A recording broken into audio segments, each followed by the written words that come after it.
Anarchism in the mainstream has pretty much been boiled down to being a nihilist interested in political violence and flamboyant costumes.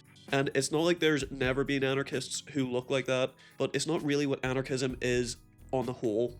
Noam Chomsky is probably one of the most famous anarchists of recent times who actually represents what that ideal is meant to look like. He claims that anarchism is what we might call libertarian socialism, which brings together both socialist principles in the general idea of collective freedoms and liberal principles in its focus on individual freedoms. Now, it's more accurate to say that anarchists are socialists rather than liberals, with Fisher stating that every anarchist is a socialist, but not every socialist is an anarchist. But at the same time, anarchism pulls heavily from what would be called the early liberal tradition in Rousseau, Humboldt, and Kant.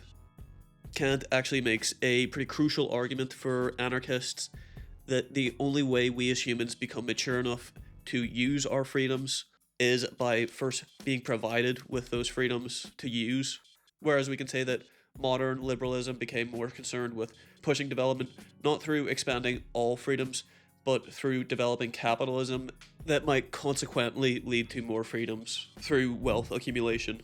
But additionally, on the socialist side of things, we can differentiate anarchism from the average socialist by their belief that the state, or the government as we might call it, is one of the unjustified uses of authority when it allows for a small elite to express control over others by controlling how we produce society, and it goes about this control by owning the necessities to our social existence.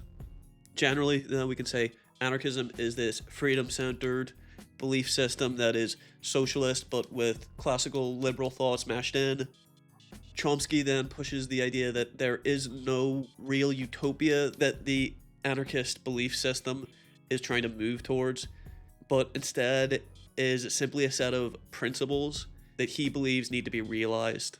Which then makes sense why anarchism ends up changing given the time that it finds itself in, because it has to shift its focus depending on the current authority and power structures in place.